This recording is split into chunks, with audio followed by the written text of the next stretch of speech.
Drive Tribe. I hope y'all are all doing well. I'm sure some of y'all are getting out here in this beautiful 4th of July parade. Just coming to you to wish you a happy Freedom Day. Happy freedom from tyranny. Happy freedom from tea. Just welcome in. Happy 4th of July, of course. We're going to go through a story about a time just after the original 4th of July and how that decision by what seemed unwise by one man turned the course of the revolution. So with that, let's get started. Picture, if you will, let's go back, because obviously it's July 4th. So just after July 4th, in the winter of that year in 1776, it's December. Washington's army is battered, freezing, and outnumbered. They've lost in New York. They've lost Fort Washington. They've been chased across New Jersey like fugitives. The Continental Congress has moved. They're hiding. They've moved out of Philadelphia. Enlistments are expiring in just a few days or within the month. Many of the men have no boots, just bloody rags on their feet. And this revolution for freedom is dying. And then Washington makes a decision, heralded by many as one of the greatest decisions ever made in warfare. He gathers his 2,400 men in December of 1776, in the winter and the cold, and says, "We're crossing the Delaware." So they push through freezing waters, hauling horses and cannons by hand. They march 9 long miles through a blizzard. 2 men died of exposure during that journey before the battle even started. And at dawn, they hit Trenton like thunder. The face of the Hessians, the German mercenaries hired by the British crown, paid to hold territory, prayed to crush a rebellion. But they're not ready. They're not ready for men who are fighting for freedom, for men who are fighting for their home, who are fighting against oppression. And within 45 minutes, Washington's army captures nearly 1,000 enemy troops and doesn't lose a single man in combat. This wasn't just a win. This was a resurrection, and it saved the revolution. From here, they went on to win other battles and build momentum. And remember why this revolution happened. Why do we celebrate the 4th of July? Because 6 months earlier, before in 1776, we're still there, these men had signed a document. And in the beginning of that document, it said, when in the course of human events it becomes necessary for one people to dissolve the political bonds, we hold, continuing forward, we hold these truths to be self-evident, that all men are created equal and endowed by their Creator certain inalienable rights, and those were life, liberty, and the pursuit of happiness. So the men in the Revolutionary War of Washington's army, they weren't just fighting for land. They were fighting for liberty, for the right to think, believe, and lead their own lives free from the tyranny of a king 3,000 miles away. And before they had coffee shops, we had coffee shops on every corner. We had tea. And part of the revolution was the Boston Tea Party. And in that tea party, they didn't just dump tea into the harbor. They dumped control, obedience. They dumped silence. And let's be honest, if they had had some of the amazing coffee from our sponsor, Sky Roasted Coffee, then maybe they would have been a little more motivated and they would have got some things done a little faster. But that said, you don't have to be a part of the tyranny of tea. Instead, you can be a part of the revolution of air roasted coffee. Try it out. I've got a promo code. I'll be dropping that. I'll be dropping the link for the website to purchase. You can do ground or whole bean. I prefer whole bean, but I also prefer for Brent to make me lattes versus me doing it myself. So, beggars can't be choosers. Whichever one you wish to do, check out the website at the end. I have a promo code there to save you 10% off. Just it's not just your average roast. Sky Roasted Coffee, they use an air roaster that is opposed to a kettle roaster. What that does is it gets rid of a lot of the bitterness and some of the chemicals that come in to a cup of coffee. When you kettle roast it, you get a little bit of the burnt part of the beans as well. Makes it more bitter, makes it not taste as great.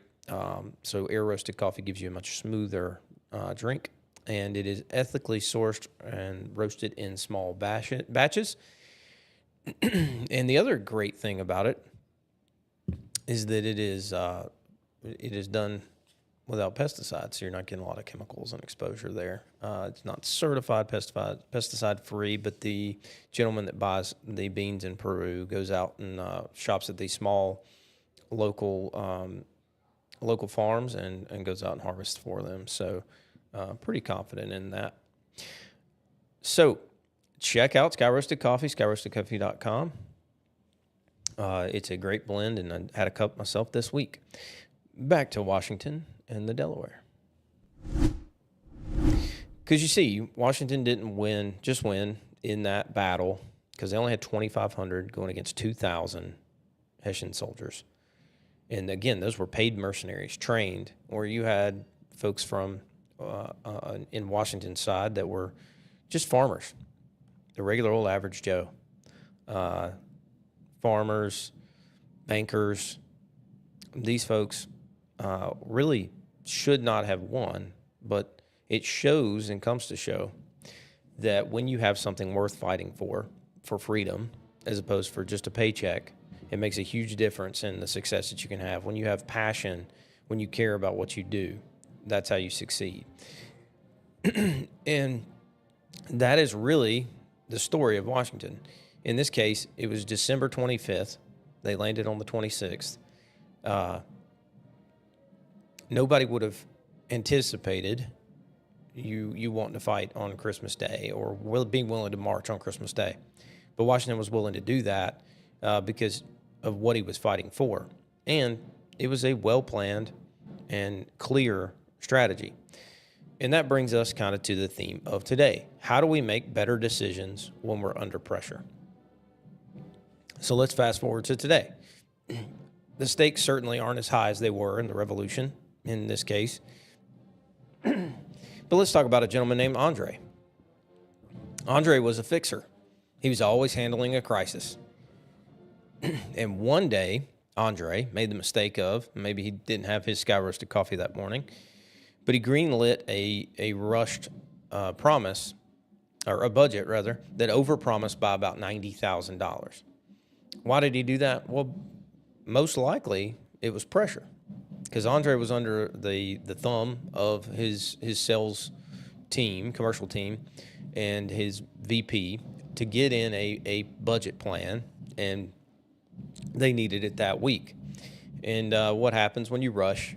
You end up making mistakes, and that's what happened to Andre. And here's some science to back that up.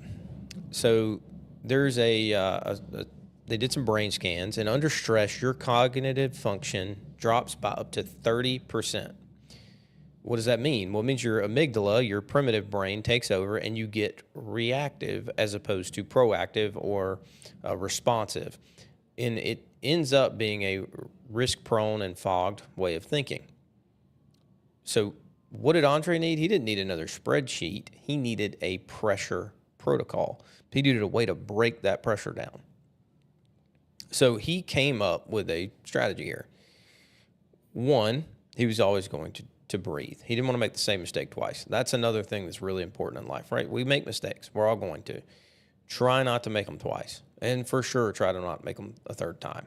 So what did Andre do? His first part of his protocol, breathe. Take 3 deep breaths. You can use this. Very simple, very powerful, but it resets your system, right? It gives you a chance to think. I'd also say get in a quiet place to breathe, just as a little caveat to that. Second, Andre asked, what happens if I wait 24 hours? Now, that's something we could all do. You feel this immediate need sometimes when you're put under pressure to respond right now, to react right now. You don't have to in most cases, right? In most cases, it's not life or death, and one day would not make the difference. Now, for Washington, one day would have made the difference. But for you, in your day-to-day life, think about it.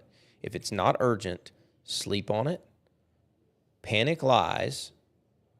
Patience clears. So panic will lie to you that you need to make that decision right this minute. But patience will clear your mind to let you respond as opposed to react to a situation. And then 3, call your friend who doesn't tell you what you want to hear, but tells you the truth. Everybody needs to have one, right? You need to have somebody in the brain trust, in the circle of friends, where you can call them and they will tell it to you straight. They'll calm you down and they'll call you out on your bull poop whenever you're making a bad decision. Finally, number 4, write it down. And I'm not talking about write it down like in a text or in a note. Now, those things are good. What I'm talking about, write it down with paper and pen, pros, cons, options, because seeing is thinking. When you think about the Constitution, right, when we talk about the freedom of speech, part of the reason that right is so important is because words and writing and text and getting it out helps us think. So speech is thoughts, right? Otherwise, it's up in your head, and you can't really work or tease it out if you don't take the chance to put it on paper. Number 5, and this is the final one, do a pre-mortem. So, everybody will talk to you about a post-mortem. That's after everything's happened, and debriefs, and it's after it's dead. That's too late. Do a pre-mortem. Ask a question like, if this fails, how does it fail? Ask the question, if this fails, then what? If I make one choice versus the other. Most disasters start with no one asking that question. If this fails, how does it fail? And with that, Andre was able to stop making decisions under pressure, or letting pressure get to him. So he didn't stop making decisions altogether. He just stopped letting the pressure get to him. So this week, as we celebrate, and today as we celebrate Independence Day, remember, those men were not superheroes. You have in you, as a person, the same courage, the same ability to be a clear-headed leader under fire. So when we're here, we don't just celebrate the freedom. We celebrate the bravery of men to sign their name to a document that if the revolution failed, then they would have been subject to death. We celebrate those folks. We celebrate what it means to break away from the British crown, become our own country, which I think is, anyone could admit, has had a immeasurable impact on the planet and the earth as a whole. And we just celebrate America because it's awesome. So think like the ones who earned it. Keep that spirit alive, that indomitable human spirit, that indomitable American spirit. Go out, be a patriot today. Let's transition to the verse of the day. The verse of the day today comes from Proverbs 19:2, and it says that desire without knowledge is not good. How much more will hasty feet miss the way? Think about it. This is not just a knowledge as in, I have knowledge of, or I'm smart in. No, this is a godly knowledge, a spiritual knowledge, a prayed up knowledge. That is what this is about. So your desire is, say, if you're early in your Christian faith, for example, you'll get on fire for things and you'll want things to move and you want them to move really fast and you need them to move right now. But if you don't take the time to spend time with God, to spend time with other godly people, that haste can get you out over your skis. And I don't know if y'all have all been skiing, but when you get out over the top of your skis, bad things happen. You start flipping, you start tumbling, you start falling. And that zeal without the wisdom and knowledge behind it can not only be not good, but can be dangerous. You can miss the way. So until next time, let's take a moment to pause, to breathe, to lead clear as we go out and we keep the spirit of the founding fathers and of America alive. I love you all. I want great things and amazing things for you in your life. And I hope that you will take the time to take a breath when you're under pressure. I also hope you'll take the time to support the show by going to skyroastedcoffee.com and entering my promo code, which I will get for you, and I'll make sure I say it here. Heron10, HERRIN10. You'll get 10% off and local free shipping. And again, that is skyroastedcoffee.com. Check that out. And with that, I will leave you with this today.